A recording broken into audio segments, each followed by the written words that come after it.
first off, Grand Lodge needs to be a resource and needs to help lodges understand, the bigness of this fraternity that we're part of. I know for me, this was really kind of an interesting thing. I was raised at Franklin Lodge number 5 out in Port Gamble. It's a small lodge, and some people like to call it a country lodge. I think it's a great lodge. I don't call it a country lodge. And in fact, Brother Albert Pike, illustrious Brother Albert Pike, has visited that lodge out in Port Gamble at least twice we have a record of.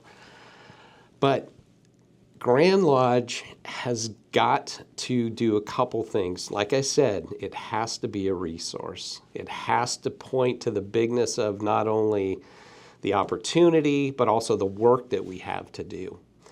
And we have to be the biggest proponents of that, which gets back to, we really have to be in tune with what our mission is.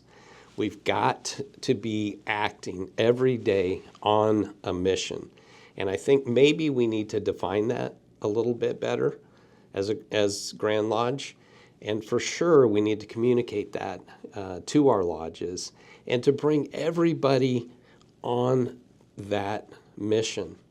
Because if we get the mission part right, then that means that we're going to be able to motivate the men of this fraternity. And if there's motivated men on a mission, that's going to drive what? The biggest thing that we always talk about being our biggest problem, membership, right? What's our other big problem? Money, right? So if we can get that mission part right, and if we can communicate that properly and in a way that brings this entire fraternity in the state of Washington on board, guess what? We're going to have monumental success going forward. Like I said in my statement, our first problem is generational gap. We need more visibility in the communities. Lately, one of the lodges in my district, where I am a member, decided to participate in July, in the middle of the summer, in an event in the city. The lodge was used as a cooling station with free water, free sodas for every person that will need a place where to cool down. We had about 300 people involved in that, passing through our doors and asking about Freemasonry. For Halloween, with the city, we decided to do a haunted house, and we had more than 1,000 people walking through our doors. So having that visibility is helping this small lodge in a small town to attract new members. I think that Grand Lodge could support this effort, making us more visible, directing our resources to be more visible as a fraternity statewide. I think the Grand Lodge is it's a 170-year repository of lessons learned and best practices, things to avoid. There are stories, I think, probably behind every section of code as to why things were enacted. But really, the Grand Lodge has assembled a tremendous library of resources, tools, and techniques that we can make available to districts and lodges. The trainings that we do, the stuff that for example, is available at the Leadership Retreat, which is a fantastic way of spreading knowledge out to everywhere in our grand jurisdiction, actually beyond our grand jurisdiction. We've got to take advantage of that so that we're not just presenting at one time. We have to be able to present it at regional events, at district meetings, or even on request.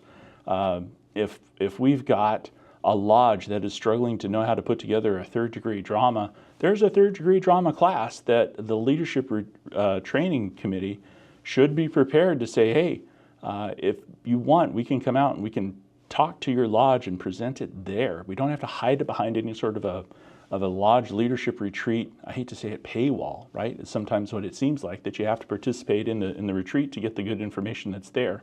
I will tell the grand jurisdiction a secret in that we publish a PDF of every class that's taught at the leadership retreat, It's posted on Grandview under the resources section in the Master Masons page. It's one giant PDF, but all the classes are in there.